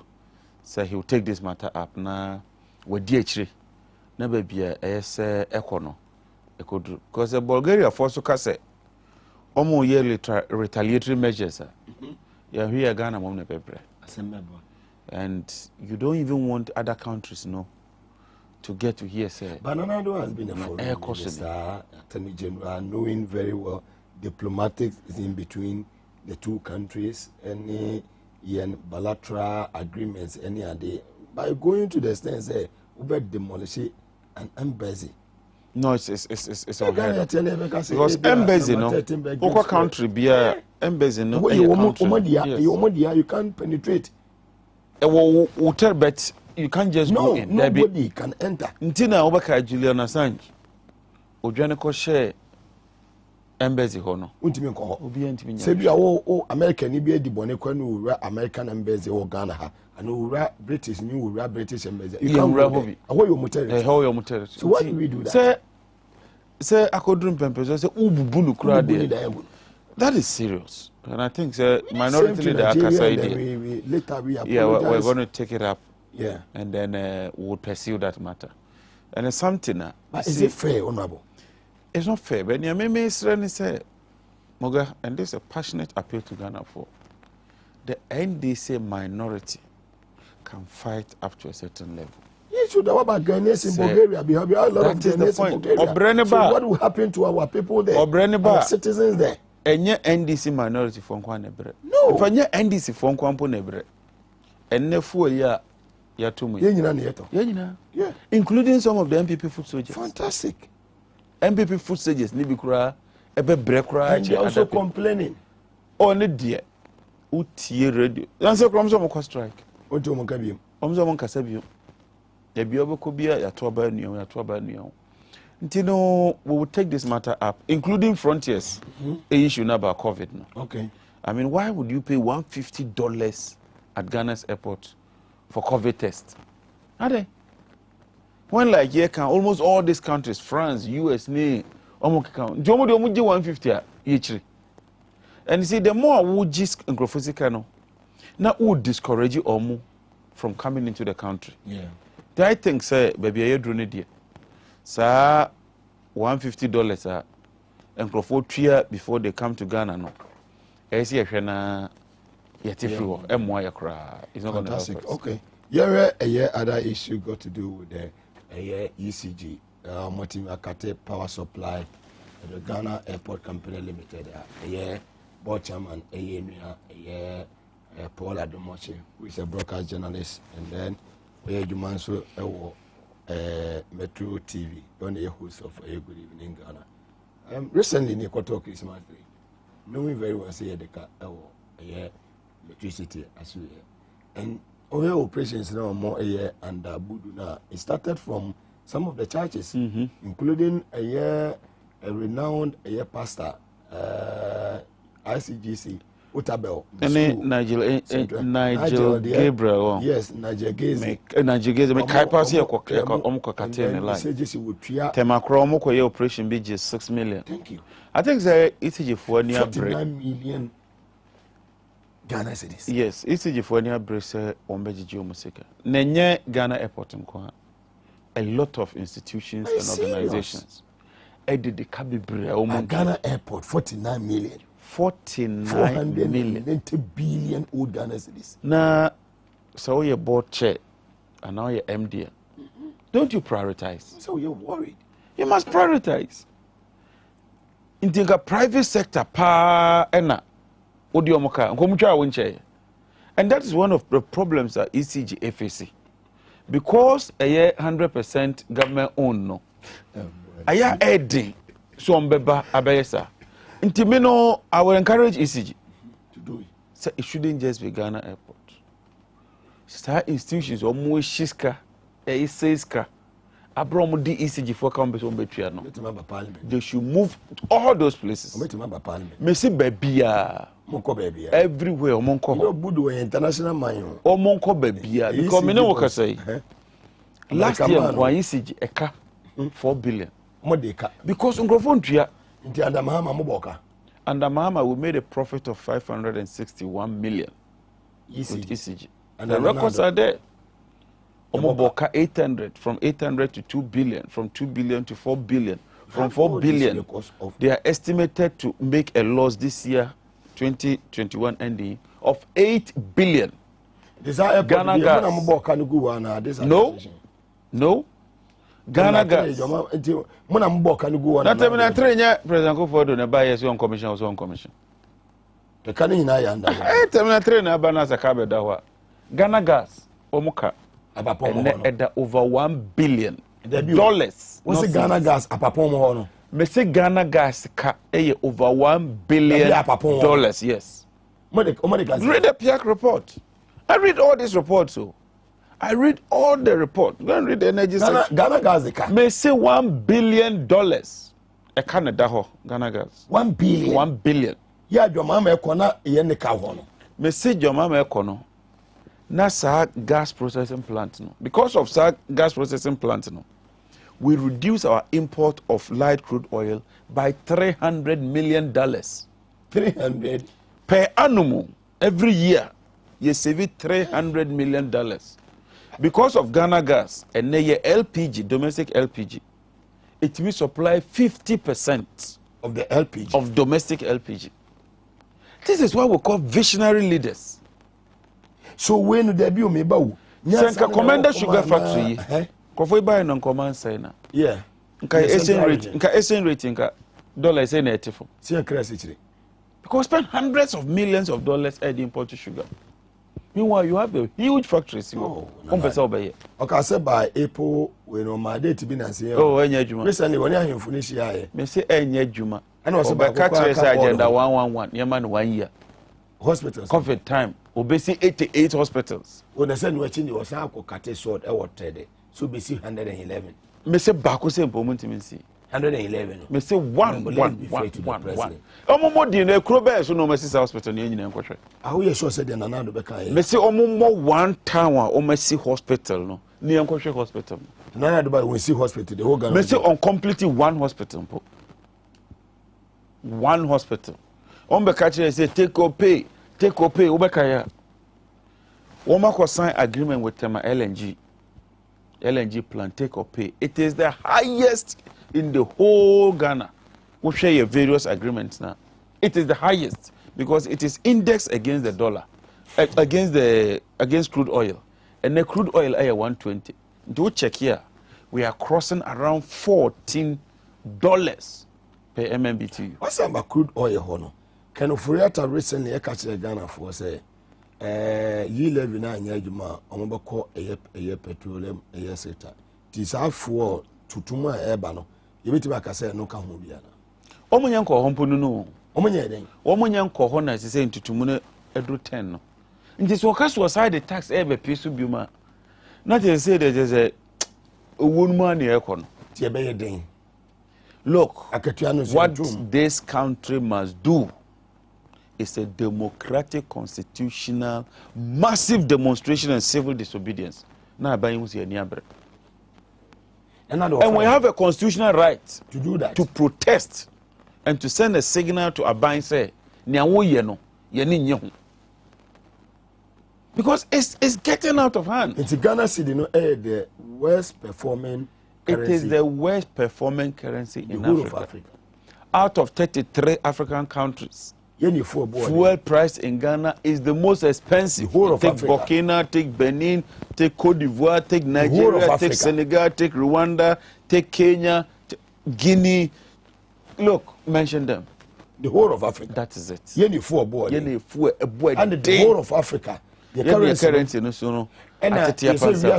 the whole world, 190 something countries, and say you can't say Amaya or my war from countries now pay any BTO. Can you imagine? Rwanda money now woman. Not to say it's bad. EBT country BT second bed. Look at this. But you see, a cana you don't know. I buy the canny be brazy. Oh, me away. Oh, why you're on crowd and call your engineer quite. What's an income? Why is it not? This is the time for the head of the economic management team to speak. That's what say there's nowhere to be found. That's what my assurance. Oh, you necessity the from but saying here. That alone brings a certain level of confidence in the economy. So more end this for no more believe we say you have the men. Say the MPP 4 years we have the men and ado. Yeah, we say my bon woman you know. More is a Ghana 42 mission monsa on the 7th of December 2024. Move to me more men and move to me and manage the affairs of this country. Look, our track record speaks for itself. What track record is not just about GDP. In most countries now, they are discounting GDP. There's a paradigm shift from the traditional GDP approach to an inclusive growth approach. An economy no, it grew by 2% in poor. The wealth transcends to other people. It creates jobs, it brings about inclusion and all that. We can choose a way napco. Momaji 800 Ghana, Monyahi. You can also choose a Ubesi cement factory obope. Na employ nipa. You have one already there. You can choose a Ubesi shear nut factory obope. Na ebe buankrofo. You can choose Ubesi a DWABO gas processing plant. Ebe buankrofo. Ushi shoe processing factory. Ebe buankrofo. Usi airport wo ho. Usi airport wo wa. Usi airport wo tamale. This is what we do. We grow the economy from the base. Not just this expenditure approach of GDP. And none of the basis and pempensua your way. Ya bobosia the kinky, a kinky party. And never be a Ghana, you know. Look, everybody's running away from our bonds. Go and check the secondary market. Our bonds are selling at deep discount. But you live in a better. Oh, you live it here, baby. Edruno. I will be surprised. Sebe pass it. A passio. And pursue John Jinapo vote. Most sorry that man. Matisum says 6th of April. The 11 ma it means first quarter na ashe second quarter mu anyeju. Media me point here simple. Levy pursue and pursue me vote nka ho. Minority for ni nyina so say there be me vote nka 11. JJ won pede main vote in favor of 11. Ya pay for so money den. Omuso omon pe, and that is what I'll do for them. Bo pay for so money. Omuso omon pe, and once my constituency says omon pe 11 no. Omo de me call ho, ma call wa ko bi say omo. Say 11 no vote against it. Emre afọ no mo run about no so mo ton kuto no so money den. Omuso omon pe 11. Omo ton e fish ni ade okwa no so. Omo say wo omon pe 11. Omo ko suo no so ko yi nam so money den. Omo say omon pe 11. Akrafo no so money den. Omon pe and socially. Me so me say 11 me mpe ne empe china empe 11. Well, last message I would Ghana for it and then you may on the Gumbe show, Honorable John Jinabo. Oh, Minia, first message, Equa Banho. Fantastic. A bank should think outside the box. Fantastic. Because it looks like they say no. They are virtually giving up. There's no hope. There's no end in sight. There's no respite. A bank intimate and country. In fact, even communication creates a problem. There are things that a bank should set down. 2 years the head of the economic management team. Dr. Baumia, Yesrel, one now head of economic management team. One now say we are economist. This is the time I say we show leadership. This is the time I say we should say we are economists. Ghana is not an island. Other countries, look at what they are doing. My last one, Ghana for the NDC for under the leadership of Honorable Haruna Idris, we will continue to push and fight for you people. Now, so until victory is declared in 2024. Near the president, Media, my decided.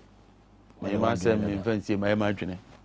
So I'm supporting President Mahama 100%. Because he's only bit my age, man. Why ye be paying? No be ye be so. Honorable John Jinapo, JJ. But I say, brother. Now, brother, I want to say. Oh, no way. Oh, yeah. But Santali is I was with him this morning, and Enra. Oh, yeah. You better call Daboya next week. You were going to youth meeting. Yeah, Timakache Bazenta. You do what could be. You ever banta when you walk. Oh, brother, Shan was, hey, Mugabe. I remember I met Dr. Bawumia, our chief man program, say, no, what cheer man was say, the bodyguards in Makache say, hey, Gumbe man. Oh, no, the fire is too much. If it must be done, it must be done well. But that's your name for your time. See, 2 years after, also to me, a buy, and the form pim, the Timmy Johnny, and then you may, Mosua, Moje, a Bretam radio ho ya mutie efa nananum 92.5 FM Bowling in Kligi FM Takradefo ya mutie radio so efa sharp 106.9 FM so Boko so 100.1 FM so Zebla Zeps FM so wa WFM so mamo live voter region namosan santi or radio so voter power 94.1 sansuna global 105.1 radio so motete mokasimo nyiwa 79.7 FM ketekrache mama boom FM so ewo jase kan edem Justice Information Center Accra so no new to honso no Wisdom Information Center Adom Sounds Cape Coast Koto Kraba Market yedamu nyina ase midi ede Mugabe mase ubetimi afemi atankolega biga Franco Naru my good brother and your birthday happy birthday to you and National Youth Organizer of the NDC lawyer George Opari Ado and then so your birthday my happy birthday Pablo nyamisha no anya wokese mama bre ehwe mama ma Joanna CPC wonika chi Audrey and Mrs Norman ne abusuafo mo okuma se nyina Danny boy abusua especially